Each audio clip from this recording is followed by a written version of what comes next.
Luterana Castelo Forte, hoje tem um dia muito especial. Por um lado, estarão sendo instalados 4 pastores que aceitaram o chamado e estarão pastoreando a nossa congregação daqui para diante. Por outro lado, temos os 109 anos de trabalho nesta cidade, tanto na denominação Congregação Unidade Evangélica Luterana São Paulo, como agora a nova congregação Castelo Forte. Mas são 109 anos de trabalho, a obra do Senhor nesta cidade de Campos. Eu chamo bem-vindo a todos e vamos celebrar a Deus este nosso dia especial. Eu também chamo em especial bem-vindo o reverendo Ronimar Quarto, representando a diretoria da Igreja Evangélica Luterana do Brasil. Convido a todos, então, a louvarmos ao nosso Senhor neste culto.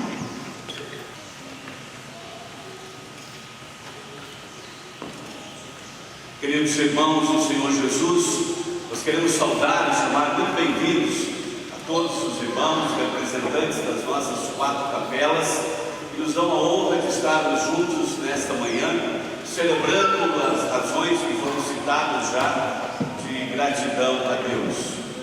E, de modo especial, gostaria de falar em nome dos 4 pastores que foram chamados para essa congregação, dizer que nós estamos extremamente alegres e honrados pelo seu rechamado. Sabemos que os nossos desafios são enormes, talvez até bem maiores do que as nossas próprias forças. Mas quando nós dissemos sim ao seu chamado, entendemos que esse era também o chamado de Deus. E é sobre a palavra de Deus que nós estamos iniciando esse trabalho, sabendo que nós somos fracos, mas Ele é o nosso castelo forte. Chamamos especial atenção porque esse culto nós vamos fazê-lo de uma maneira um pouco diferente. Em vez de nós termos uma única mensagem, teremos 4. Mas não se assustem, cada uma delas será uma breve mensagem abordando aqueles 4 fundamentos da reforma luterana: sola gratia, sola escritura, sola fide e solos Christus.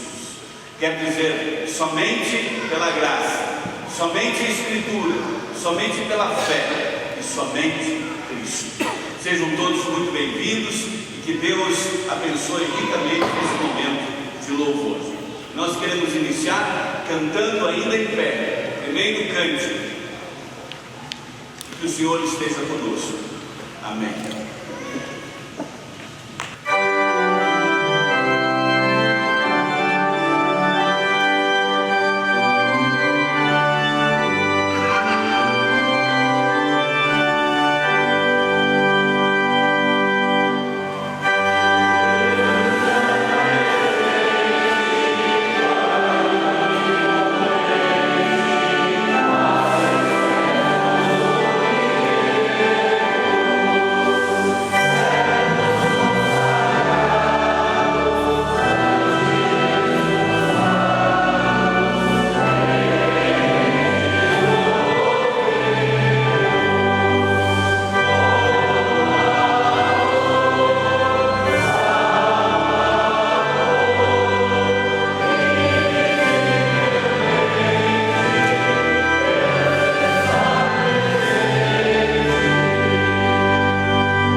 momento de invocação.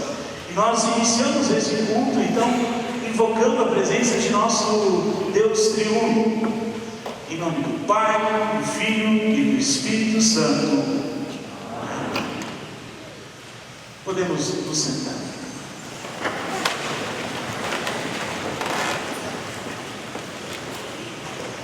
Que o nosso amado Pai Celeste esteja conosco agora, no meditar de suas palavras.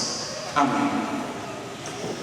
Sem dúvida, o dia 31 de outubro de 1517 entrou para a história da humanidade. Não só para a história da igreja, mas para a história natural da humanidade também. A reforma exaltou verdades bíblicas que formam até hoje o caráter e conduzem a humanidade em vários aspectos. Mas é importantíssimo que eu e vocês sempre relembremos os pilares da reforma. Por que é que ela foi feita? Ou por que ela chegou ao ponto que chegou? Um dos pilares da reforma nos diz: somente pela graça. Os reformadores ensinam que o pecador ele é justificado somente pela graça de Deus. É somente mediante a fé em Jesus Cristo. Neste caso, a graça é um fator divino e não humano. É um presente dado por Deus a cada um de nós. A salvação é obra de Deus, não de homem. É graça e de graça.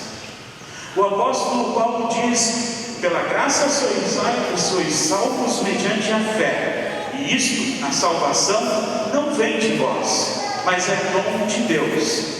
Não vem de obras, para que ninguém se glorie. Em outra epístola nós lemos que se a fé é pela graça, já não é pelas obras. Do contrário, a graça já não é de graça. O homem estende a sua mão vazia a Deus. Ele não tem nada a oferecer. Nada. O ser humano não pode proporcionar algo em troca ao perdão dos pecados que Deus nos dá. Tampouco ele pode cooperar para que possamos receber este perdão. Não. Graça de Deus. O ser humano está morto em seus delitos, em seus pecados. Somente ele tem a dispor a graça de Deus a seu favor. O perdão dos pecados foi, é e sempre será pela graça de Deus. O conceito de somente pela graça é um golpe duro a todos nós seres humanos, porque nos faz reconhecer de uma forma que talvez nós não gostaríamos, que eu e vocês não temos nada para dar a Deus ou colaborar com o nosso perdão dos pecados. Aqui, na confissão e na absolvição dos pecados, não há lugar para a autossuficiência, para a arrogância, ou para pensar num pensamento dúbio que nos leve a pedir ou a determinar de que existe colaboração no perdão dos nossos pecados. Todos nós somos pecadores. Por isso eu repito: o homem está morto em seus delitos e em seus pecados. Ele somente dispõe de receber a graça de Deus. O perdão dos pecados foi, é e sempre será somente pela graça de Deus. Amém. Eu convido a todos a se colocarem de pé e juntos fazermos a confissão pública de nossos pecados pelo ponto 4 de nossas liturgias. Deus convida a nos aproximarmos do seu trono com toda a confiança, confessando-nos culpados de todos os pecados, também pecados que ignoramos, mas igualmente os pecados que conhecemos e sentimos no coração.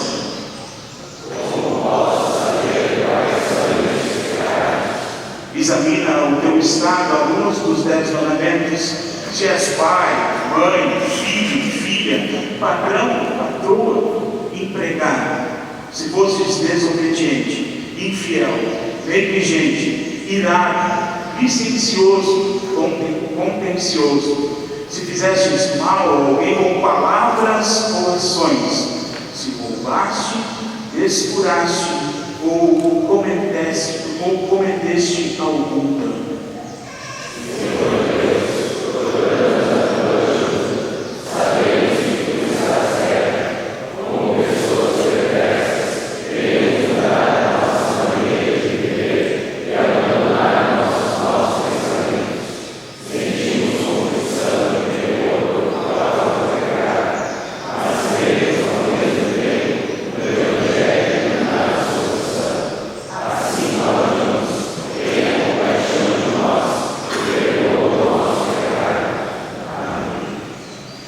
Após ter confessado o seu pecado, receba a absolvição que lhe dou como ministro do Evangelho, como filho do próprio Deus, sem duvidade, modo algum, e crendo firmemente que por ela os seus pecados são perdoados perante Deus no céu.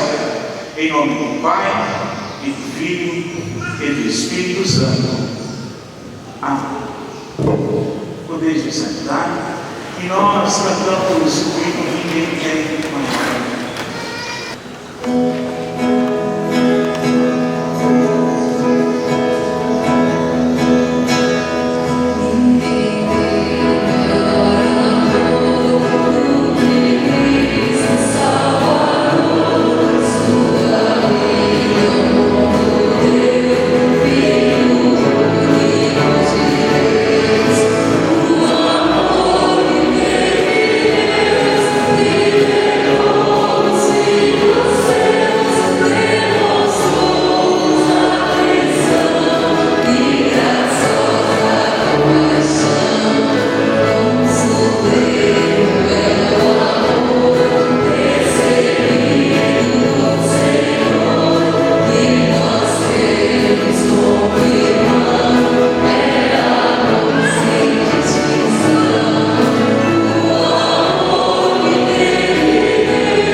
Somente através da palavra de Deus é aí que nós encontramos na palavra de Deus a salvação. Meus queridos irmãos, nós poderíamos falar dentro da igreja sobre qualquer outra coisa e às vezes caímos nessa tentação. Trazemos livros importantes que estão aí nas melhores livrarias, trazemos teorias sobre diversos assuntos, mas a pergunta é: a igreja é para isso? Não, a igreja não é para isso. A igreja não é um grande momento de uma terapia emocional. A igreja não é um grande momento de divagações sobre ideias as mais diferentes possíveis. A igreja está aí para compartilhar a santa palavra de Deus. Nós vamos ler o Evangelho que está na liturgia, onde nós vemos justamente Jesus dizendo isso. Depois disse: enquanto ele estava com vocês, eu disse que tinha de acontecer tudo o que estava escrito a meu respeito na lei de Moisés, nos livros dos profetas e nos salmos. Então Jesus abriu a mente dele Escrituras Sagradas e disse: o que está escrito é que o Messias tinha de sofrer e no terceiro dia ressuscitar, e que em nome dele a mensagem sobre o arrependimento e o perdão dos pecados seria anunciada a todas as nações, começando em Jerusalém. É isso que o nosso Senhor Jesus pede aos seus discípulos e pede a nós, que somos discípulos dele: anunciar a mensagem do arrependimento e perdão dos pecados, anunciar aquilo que já os salmistas e os profetas anunciaram: Jesus e a sua santa palavra. Meus queridos irmãos, em João 5,39 nós lemos que vocês estudam as Escrituras Sagradas porque julgam que encontram nela a vida eterna, e são elas mesmas que dão testemunho de mim. É para isso que nós estudamos as Sagradas Escrituras, para termos salvação. A própria Bíblia diz que a fé vem pelo ouvir. Ouvir o quê? A palavra de Deus, o Santo Evangelho. Tanto no Antigo Testamento quanto no Novo Testamento nós encontramos Jesus. No Antigo Testamento encontramos leis e também promessas a respeito desse Jesus que viria. Para quê? Conforme ele mesmo disse, se identificando como Messias, viria para perdoar pecados, justificar e nos dar vida eterna. Já no Novo Testamento, o próprio Jesus fala disso, que ele é o caminho, a verdade e a vida. Quando nós usamos a Santa Palavra de Deus, se nós vemos o nosso histórico, a nossa instrução na igreja, quando aprendemos na instrução de confirmando sobre o terceiro mandamento: santificarás o dia do descanso, Martim Lutero diz o que significa isso: devemos temer e amar a Deus, e portanto não desprezar a pregação e a sua palavra, mas devemos considerá-la santa, gostar de a ouvir e estudar. Meus queridos irmãos, é isso que nós, como cristãos, temos de privilégio da parte de Deus. 109 anos de história de trabalho aqui nesta cidade de Canoas. 109 anos de pessoas abrindo e lendo, sendo salvas pela própria palavra de Deus. Por quê? Porque Deus quer que isso seja assim. Porque Deus fez com que isso acontecesse. E nós estamos entre nós, como aprendemos também na instrução, santificando o nome de Deus entre nós. Deus em si é santo, mas quando nós, ao ouvirmos a sua palavra, estudarmos a Santa Bíblia, ensinarmos a palavra de Deus clara e puramente e vivermos conforme ela, nós estamos santificando o nome de Deus entre nós. Queridos irmãos, a Santa Bíblia é a única regra e norma para a nossa comunidade, e também é a única que nos guia para os imensos desafios que nós temos. Como diz o Salmo 119 e 105, a tua palavra é lâmpada para guiar os meus passos, é luz que ilumina o meu caminho. Queridos irmãos e irmãs, 109 anos de bênçãos, 109 anos onde a palavra de Deus tem sido lida, aprendida, e nós temos visto a salvação. Temos visto, como diz João 14, a palavra que se tornou um ser humano e morou entre nós, a revelação da sua natureza divina, o Filho do Pai. Que Deus nos abençoe, que a palavra sempre esteja no meio de nós, claramente. Amém. Nós vamos cantar este canto que nos fala da Santa Palavra de Deus. Dá-nos a tua palavra. Sim.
segurança, educação, transportes.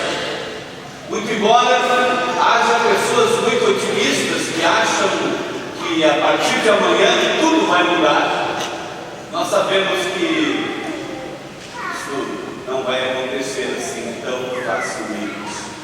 Existe ainda um longo caminho a ser percorrido. Mas nenhum desses problemas da nossa vida moderna, que afligem a todos nós, podem ser comparados com problemas da história do Brasil, que foram muito piores do que tudo isso que nós enfrentamos. Como, por exemplo, o período da escravidão. A escravidão continua e continuará sendo, dentro da história do Brasil, como uma grande cicatriz, que governo após governo tenta passar por ali uma maquiagem, mas é algo que envergonha a nossa história. Quero rever fatos da escravidão. Eu fico só imaginando quanto tempo aqueles escravos passaram nas senzalas ou então no tronco, imaginando saídas, imaginando opções, imaginando modos de escapar daquela situação tão vexatória, tão humilhante para o ser humano, e que trazia um indescritível sofrimento.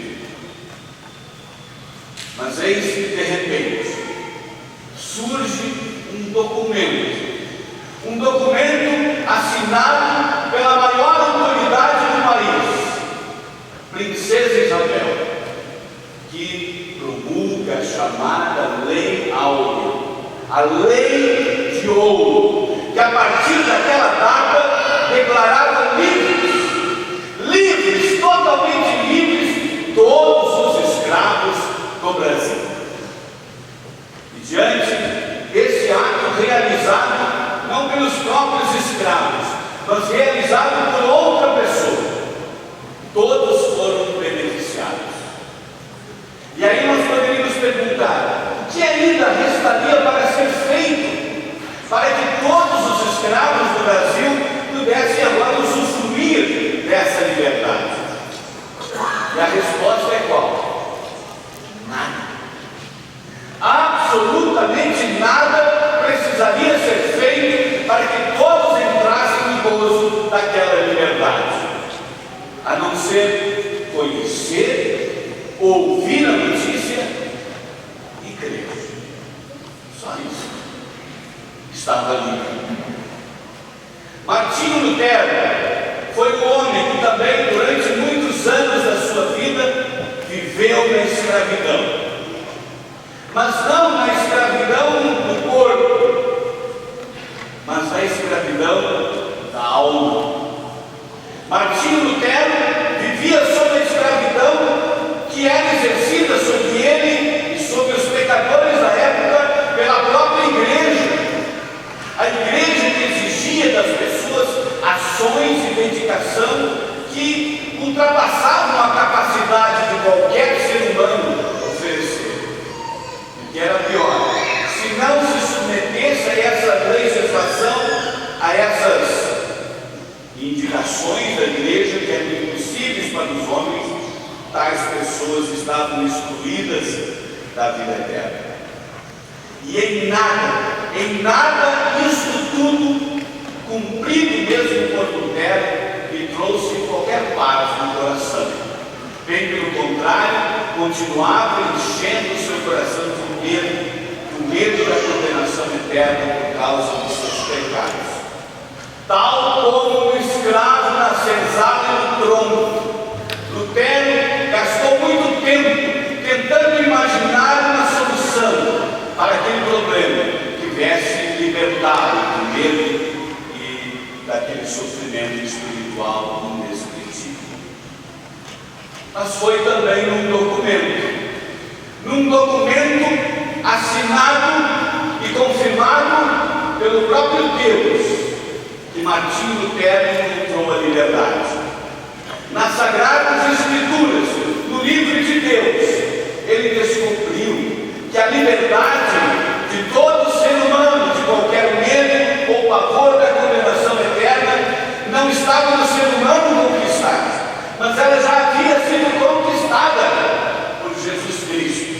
sua morte na cruz e sua ressurreição. E diante desse maravilhoso ato de Deus, diante de um ato de uma outra pessoa, Lutero encontra a sua liberdade. E o que mais ele poderia fazer? E o que mais cada um de nós poderia fazer para usufruirmos dessa liberdade e perdão maravilhosos? Nada, absolutamente nada, senão ouvir essa mensagem e crer. Por isso, irmãos, é que os reformadores, eles fizeram questão neste fundamento da igreja de confirmar que eles acreditavam que a salvação é somente pela graça, que isso nós encontramos somente nas Escrituras e que essa salvação é só pela fé. Porque assim como um escravo precisa de fé para entrar no gozo do usufruto de sua liberdade, assim também nós precisamos da fé para nos alegrarmos na esperança da salvação que encontramos em Cristo Jesus. Mas esta fé, queridos irmãos, que ninguém se engane, assim como a salvação é presente, não é algo que nós criamos no coração, a fé também é presente de Deus. Nasce no coração no dia do nosso batismo, ou então quando nós ouvimos a sua palavra. Por isso, não é só importante saber que a fé é necessária, é também fundamental tê-la e mantê-la. E Deus nos deu também os meios, não só de criar a fé, como também fortalecer e mantê-la. São batismo, palavra e santa ceia. Por isso, irmãos e irmãs, continuemos sempre fazendo uso destes meios da graça, para que o presente da fé se mantenha até o fim da vida e possamos ver, então, com os nossos próprios olhos, a glória de Deus. Ali, e somente ali, quando estivermos nos braços do Pai, a nossa fé não será mais necessária, porque veremos com os nossos olhos tudo aquilo que Cristo conquistou para nós na sua cruz e na sua ressurreição. Com alegria, com gratidão, eu posso dizer diante de todos os irmãos que eu creio nisso e peço a Deus que faça com que cada um de vocês também possa ter essa mesma fé, a fé que salva. Amém. Esse é o momento, irmãos, precioso do nosso culto, quando nós queremos testemunhar essa fé que foi criada em nosso coração pelo Espírito Santo. E queremos fazê-lo nas palavras do credo apostólico. Creio em Deus Pai Todo-Poderoso, Criador do céu e da terra, e em Jesus Cristo, seu único Filho, nosso Senhor, o qual foi concebido pelo Espírito Santo, nasceu da Virgem Maria, padeceu sob Pôncio Pilatos, foi crucificado, morto e sepultado, desceu ao inferno, no terceiro dia ressuscitou dos mortos, subiu ao céu e está sentado à direita de Deus Pai Todo-Poderoso, donde há de vir a julgar os vivos e os mortos. Creio no Espírito Santo, na Santa Igreja Cristã, a comunhão dos santos, na remissão dos pecados, na ressurreição da carne e na vida eterna. Amém. Eu só confio no Senhor. É um cântico que é entoar. Podemos sentar-nos. Eu só confio no Senhor e não vai falhar. Eu só confio no Senhor e não vai falhar. Se o sol chegar a escurecer, eu te adorar.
Porque quem tem Cristo tem tudo.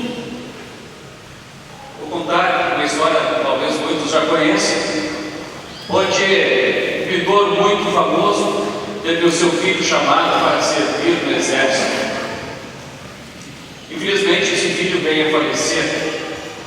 Só que o amigo dele lá no fronte de batalha fez uma caricatura, um desenho rabisco do filho desse pintor, momentos antes dele falecer.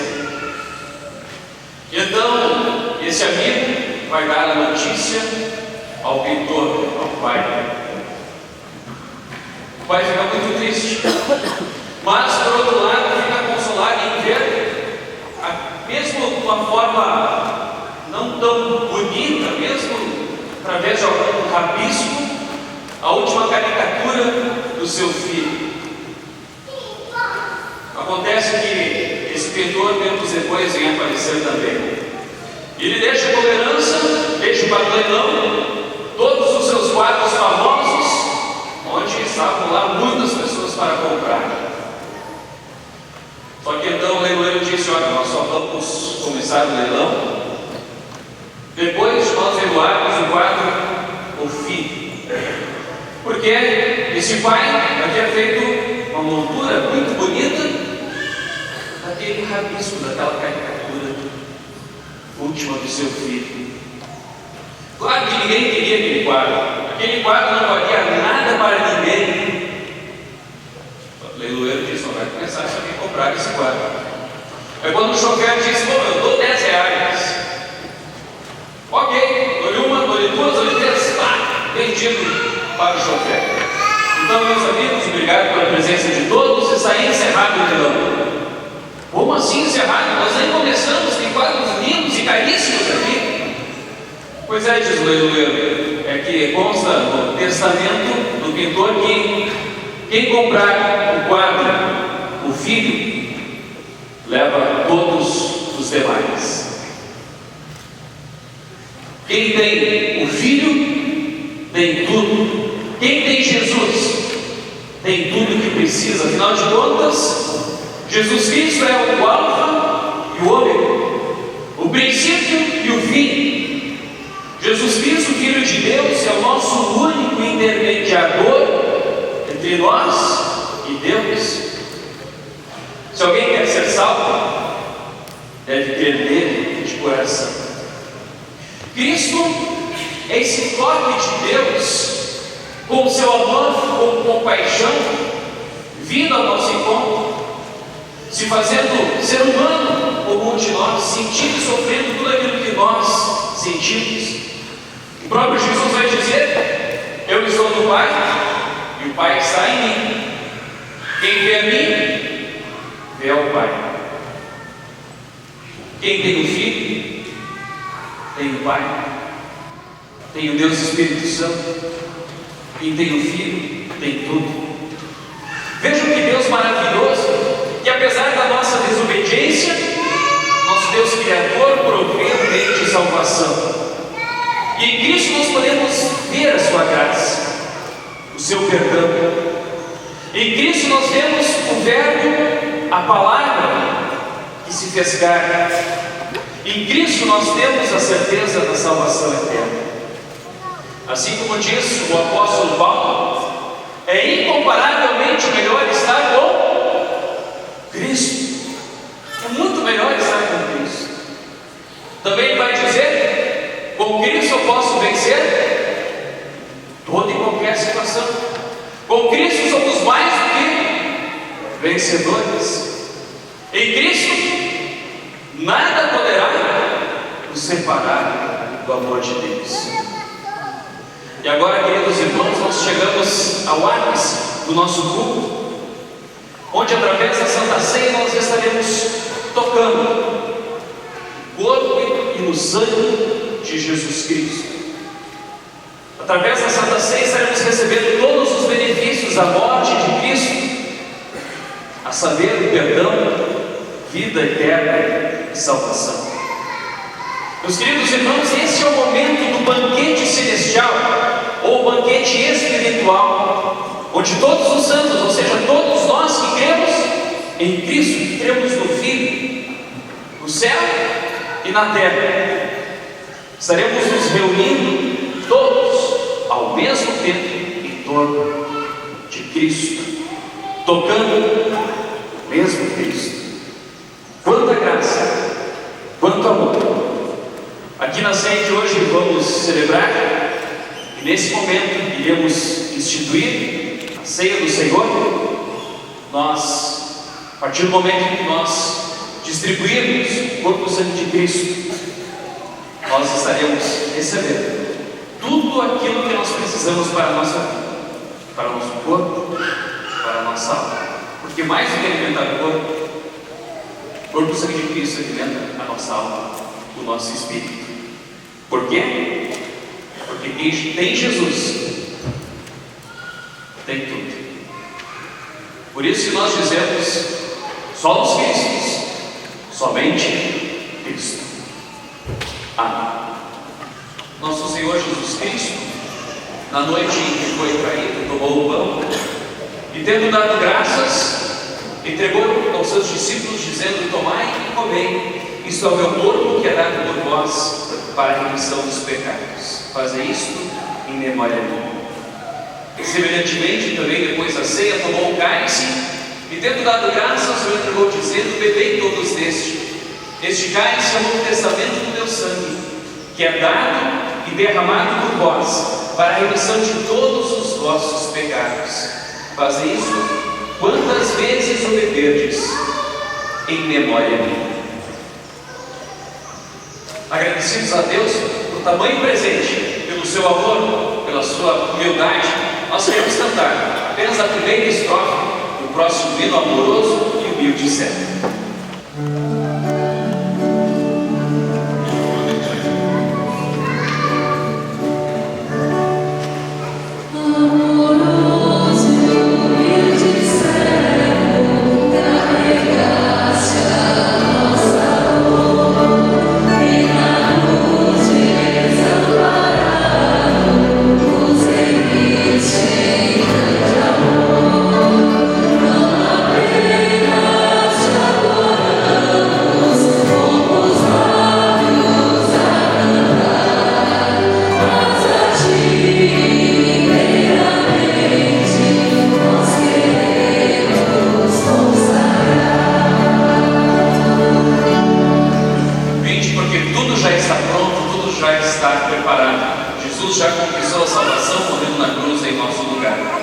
Convidamos para esse momento todos os membros da Igreja Evangélica Luterana do Brasil, devidamente preparados, crendo que através do pão e do vinho estarão recebendo o corpo e o sangue de Jesus Cristo. São bem-vindos à ceia do Senhor. Gostaria de convidar meus colegas que irão nos auxiliar na distribuição da Santa Ceia, que será realizada da seguinte forma: por duas filas, simultaneamente, pelo corredor central, recebendo o pão, depois optando pelo cálice coletivo ou individual, retornando então pela lateral. Por duas filas, aqui pelo corredor central, retornando pela lateral. Sejam todos bem-vindos à ceia do Senhor.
Agradecidos ao nosso Deus por esse momento tão maravilhoso, onde nós recebemos tudo ali mais completo para a nossa alma, nós queremos com muita alegria ofertar ao nosso Deus.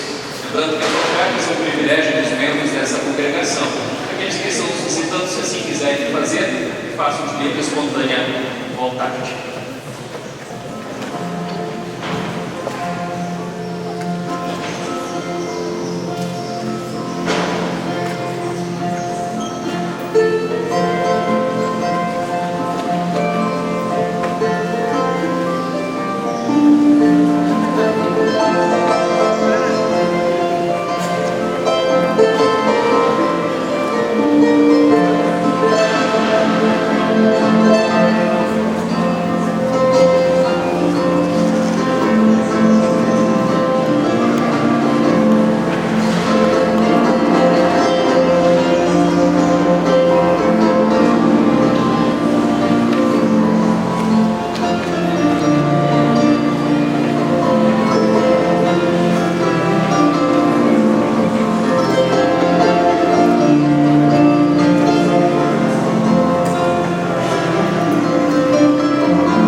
colocamos de pé e falamos com o nosso Deus em oração.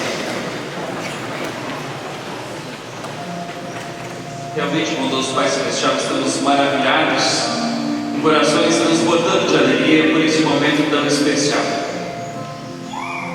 Tu és o nosso Deus Todo-Poderoso e que prometeste estar com a tua igreja para sempre. Oramos pela tua presença neste lugar de adoração e pedimos a tua bênção contínua sobre aqueles que se reúnem, cada uma das 4 capelas da nossa congregação, bem como que tu possas abençoar a todos os trabalhos, a todas as atividades da diretoria, das lideranças locais, das comissões, dos departamentos, dos grupos de estudo bíblico. Habita continuamente entre nós com a tua palavra, com os sacramentos, e fortalece a nossa comunhão nos laços do amor e da paz. Aumenta o nosso testemunho fiel da tua salvação, para que assim mais e mais pessoas possam conhecer a tua graça, conhecer a tua misericórdia, conhecer Cristo na sua vida, que faz toda a diferença, e aqui possam se acrescentar a esse trabalho. Bondoso Pai Celestial, nós olhamos para trás e vemos que ao longo desses 109 anos de trabalhos dessa congregação, nós vamos relembrar histórias bonitas, histórias tristes, momentos de grandes desafios, momentos onde talvez não se sabia direito que rumo tomar, mas tu tens cuidado com a tua misericórdia e olhado com muito carinho para cada uma dessas tuas ovelhas, que aqui se reúnem para receber o teu perdão e receber a força para o seu dia a dia. Olhamos para trás, ó Pai, e também queremos olhar para frente, onde certamente já vislumbramos a tua ajuda, o teu cuidado, conforme a tua promessa de estar do lado daqueles que te amam. Certamente, enquanto nós estivermos sempre em torno de Cristo, em torno da tua palavra, nós temos a certeza de que essa congregação continuará de pé, continuará crescendo e produzirá muitos e muitos frutos para o teu reino. Sabemos que isso não depende de nós, que isso é graça pura, e que isso também é ação do teu Espírito Santo em cada um de nós. Os nossos pedidos de oração constam aqui muitos nomes que estão completando mais um ano de vida nessa semana, como por exemplo a Daiane Corati, bem como a Taliana Moreira, também o reitor Mário Cassinha e tantas outras pessoas que tu sabes muito bem que estão completando mais um ano de vida, ou mais um ano de batismo, ou de confirmação, ou também de matrimônio. Eles possam erguer as suas mãos aos céus e reconhecer as dádivas que tu tens concedido a eles a cada dia de suas vidas. Também, ó Pai, os pedidos de oração, está o agradecimento por esse culto, pela instalação dos 4 pastores dessa congregação, que possam assim ser uma grande bênção para todos. Também está aqui um pedido de agradecimento pela melhora da saúde da dona Teresa Petros, e também que tu possas consolá-la, uma vez que continua sentindo a perda do seu filho Guilherme, completando recentemente 2 anos. Também, ó Pai, oração pela saúde da dona Elma Graça e Adelaide Pedro e Isolde Graça, que inspiram cuidados. E assim todos os demais que são doentes, que estão acamados, hospitalizados, que tu possas, como médicos, estar do lado deles e dar assim tudo aquilo que eles necessitam também para a sua saúde física. Tudo isso, ó Pai, muito mais, tudo que está nos nossos corações, nós entregamos nas tuas mãos, em nome de Cristo, teu Filho, nosso Senhor, que juntamente contigo e com o Espírito Santo és um só Deus, de eternidade a eternidade. Amém. Podem sentar, nos preparando para um momento especial dessa missão. O coro da Celso vai decorar uma canção.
e mais ainda poder oficiar a instalação destes 4 pastores, para que, como diz a Escritura Sagrada, pela palavra, a oração, a vida e o trabalho destes obreiros sejam consagrados ao Senhor.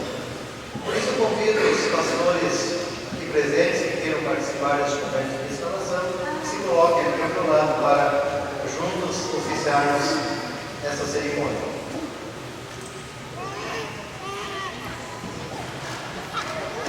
Quero convidar então os 4 pastores da congregação Castelo Forte para que venham à frente e também os membros da diretoria da congregação evangélica luterana Castelo Forte se coloquem ao lado dos pastores.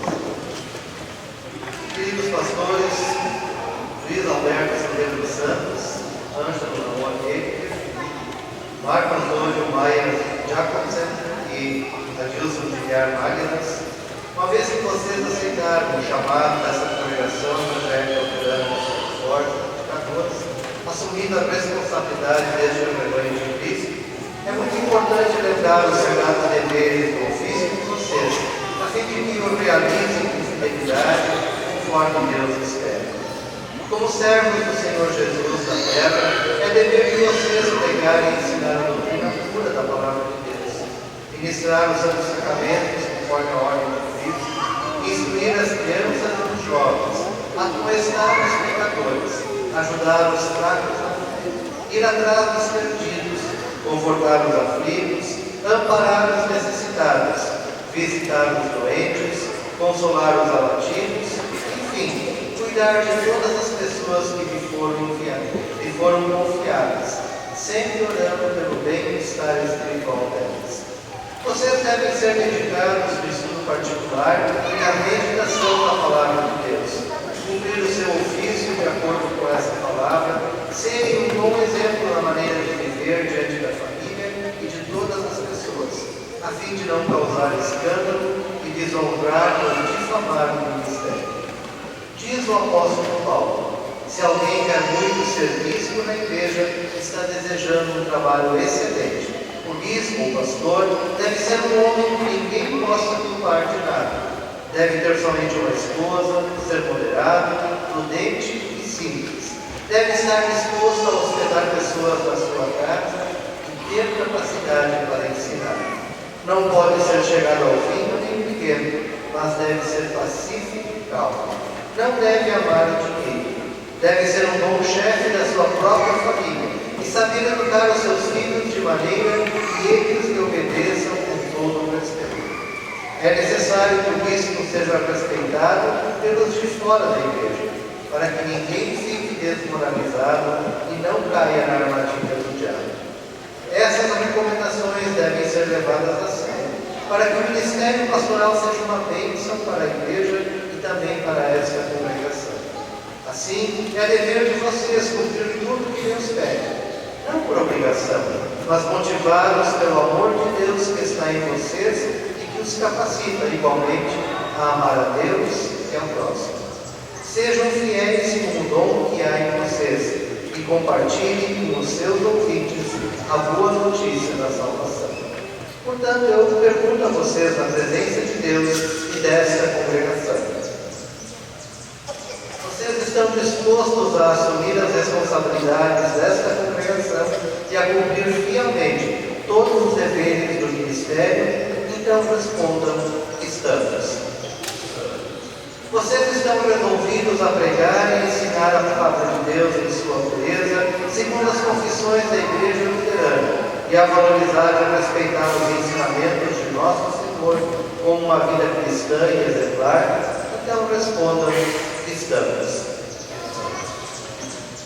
Estimados irmãos, membros desta congregação, vocês ouviram a promessa que fizeram os ministros que vocês escolheram para ser o pastor de vocês.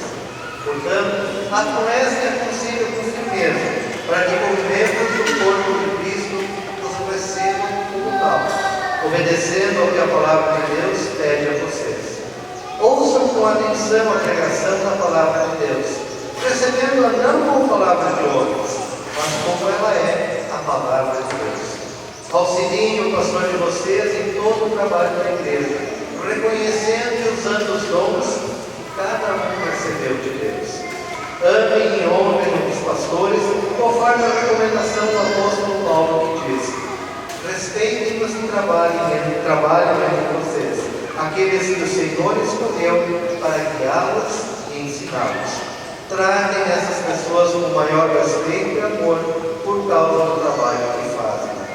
Orem sempre por estes pastores, para que estejam sempre contentes, dispostos no trabalho e corajosos nas dificuldades, para que assim tenham um ministério muito abençoado. Sustentem os pastores e sua família em todas as necessidades materiais, pois o Senhor afirma: o trabalhador tem o direito de receber o que precisa para viver. O apóstolo Paulo declara: quem está aprendendo o Evangelho de Cristo deve repartir as coisas boas com aquele que ensina. Lembrem-se ainda das palavras do livro de Hebreus: obedeçam aos seus líderes e sigam as suas ordens, pois eles cuidam sempre das necessidades espirituais de vocês, sabendo que vão prestar contas disso a Deus. Se vocês obedecerem, eles farão o trabalho com alegria, porque se eles fizerem o trabalho com tristeza, isso não ajudará vocês em nada. Por isso eu pergunto a vocês, diversos de diretoria da congregação, respondem em nome da congregação: vocês estão dispostos a receber estes pastores como ministros de Deus e manifestar o amor, a honra e a obediência recomendadas ao pastor que foi colocado sobre vocês pelo Senhor Jesus Cristo, o grande pastor de todos nós? Se assim é, respondam: estamos. Que Deus conceda a cada um de vocês, pastores e congregação, a sua bênção neste trabalho conjunto que realizam à frente da Congregação Evangélica Luterana Castelo Forte. Peço aos pastores que se ajoelhem.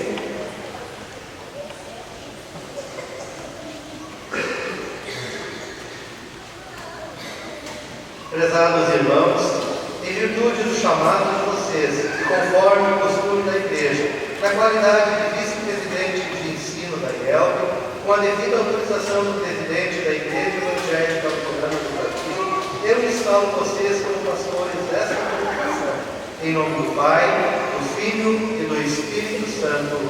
Amém. Que o Deus da paz, que fez uma aliança eterna com o seu povo, através da morte e ressurreição de Jesus, capacite vocês e os ajude pelo poder do Espírito Santo para cumprir a vontade dele, realizando através de vocês o que é agradável a ele. Por Jesus Cristo, a quem seja a glória para todos sempre. Amém. Também quero convidar os pastores assistentes para que cada um dirija uma palavra bíblica de orientação, de consolo, de estímulo e de motivação aos seus colegas. Queridos irmãos, colegas, meus queridos pastores, trago a palavra que está em 1 Timóteo 4:16 para os nossos corações. Tenham cuidado de vocês mesmos e da doutrina. Continuem nestes deveres, porque fazendo assim salvarão tanto a vocês mesmos como aos seus ouvintes. Que Deus esteja com vocês.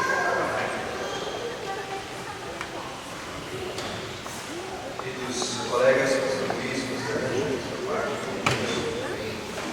pastores, o salmista diz assim: eu amo a Deus, o Senhor, que me ouve, e ele escuta as minhas orações. Deus possa acompanhar vocês lembrem disso. Meus queridos irmãos, pastor Luiz, pastor Ângelo, pastor Marco Antônio, pastor Adilson, o texto que eu quero deixar para vocês, deixa para suas famílias, esposas, filhos, filhas, netos, é o texto do profeta Isaías, capítulo 41, versículo 10, que diz assim: não fiquem com medo, pois estou com vocês. Não se apavorem, pois eu sou o seu Deus.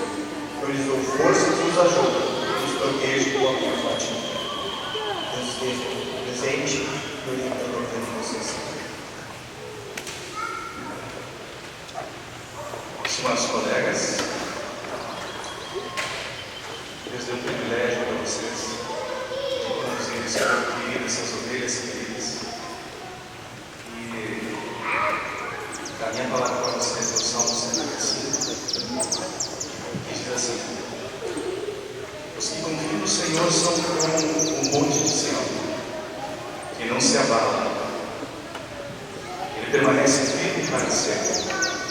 Como em redor de Jerusalém estão os montes, assim o Senhor, e em derredor do seu povo estará, desde agora e para sempre. Esse Senhor fique firme no coração de vocês, que vocês possam exalar os poros de vocês, continuar exalando, trazendo essa palavra que é firme e é nessa forte.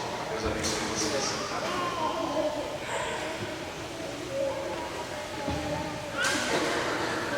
Colegas pastores, o apóstolo Paulo se dirigiu ao pastor Timóteo e deixou algumas palavras de orientação e fala também sobre a fidelidade do zelo na pregação.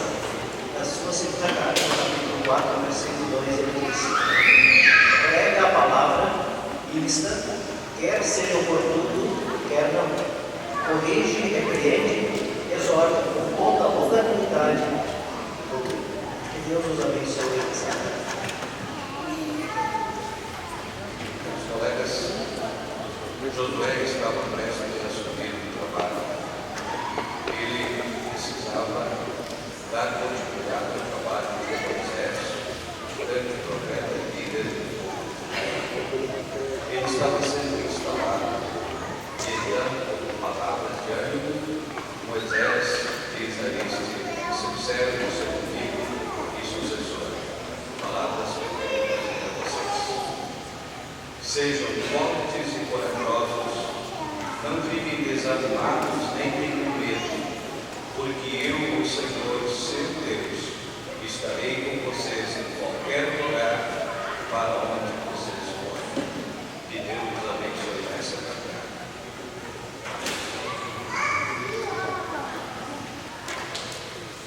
Vamos falar com o nosso Deus em oração.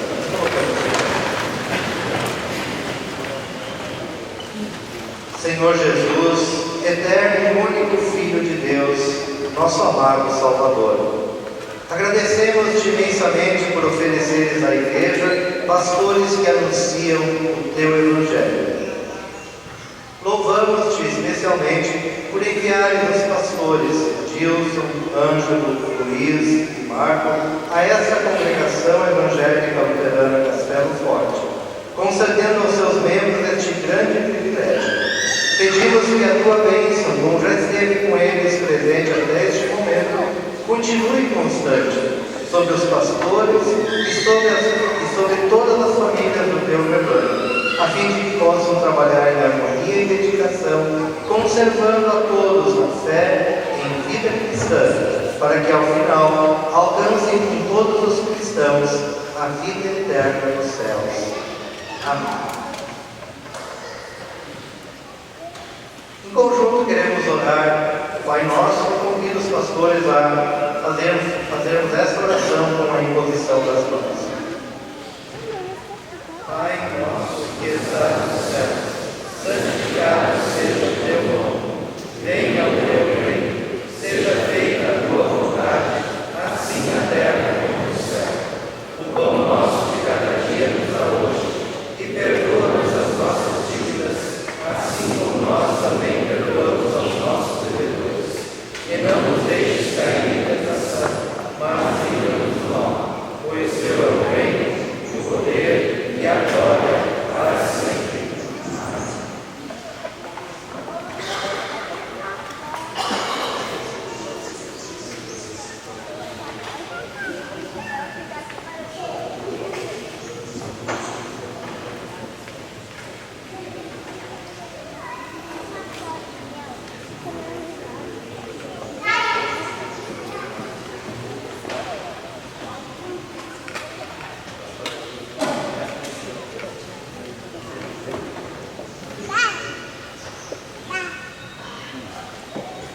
Queridos colegas, continuem firmes no ministério de vocês, pastoreando o rebanho de Cristo com alegria, com fidelidade e com dedicação. Que o Senhor os abençoe e faça de vocês uma bênção a muitos, de maneira que produzam muitos frutos, e que o fruto de vocês permaneça para a vida eterna. Amém. Podem sentar.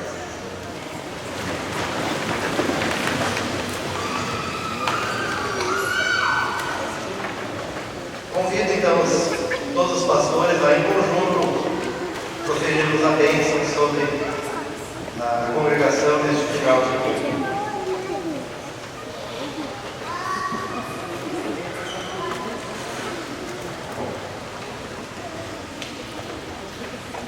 O Senhor te abençoe e te guarde. O Senhor faça resplandecer o seu rosto sobre ti e tenha misericórdia de ti. O Senhor sobre ti levante o seu rosto e te dê a paz.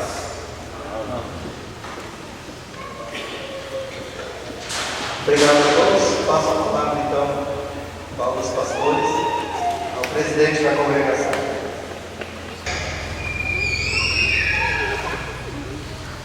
Muito bom dia a todos. Uma grande alegria ter vocês todos aqui nesse momento festivo, momento de grande alegria, um momento de relembrar a nossa história e sempre relembrando para poder projetar o futuro, olhar para frente. E ainda bem que o nosso olhar para frente é sempre sob os olhos de Deus, e isso nos dá muita confiança no trabalho não só de todos nós congregados, mas também no trabalho dos nossos agora instalados pastores. Passarinho Verde me contou que nós temos uma informação aí, um documento especial que parece que foi enviado para nós aqui. E só que eu não vou receber essa placa, esse documento sozinho. Vou pedir para os demais membros da diretoria se fazerem presentes aqui em cima, por favor. A congregação evangélica Fernando Castelo Forte, que na verdade dá seguimento aos trabalhos pastorais e congregacionais já realizados anteriormente pela São Paulo, solicitou neste ano a sua filiação à Igreja Evangélica Luterana do Brasil. A filiação é um processo onde ela, na verdade, não se torna uma congregação da IEL, mas se torna uma congregação votante dentro do seu distrito e dentro da igreja como um todo. E por isso, para a filiação, há um processo de análise dos documentos da congregação, a comissão jurídica da igreja aprova, dá um parecer aprovando, e o conselho diretor da igreja homologa este parecer. O que aconteceu, então, no último conselho diretor, realizado agora em outubro, 9 a 12 de outubro, lá em Curitiba, no Paraná. Então, em nome da igreja, quero passar as mãos à congregação, este certificado de filiação, que diz assim: certificamos que a congregação evangélica Luterana Castelo Forte, de Canoas, Rio Grande do Sul, teve a sua filiação à IEL e aceita pelo Conselho Diretor, reunido em Curitiba, Paraná, em 9 de outubro de 2014. Pastor Emílio Kuperek, presidente da IEL, e Aline Kemp Coller Paulo, vice-presidente de comunicação. Também quero, neste momento, dizer que o presidente, o pastor Emílio, pediu que eu transmitisse a todos vocês um abraço muito especial. Ele, como ex-pastor dessa congregação, se sente muito feliz pelo processo que está ocorrendo, pela continuidade dos trabalhos, também por essa instalação destes 4 pastores que continuam a sua atividade aqui na congregação. Então, passo a mão dos presidentes, dos demais membros da diretoria.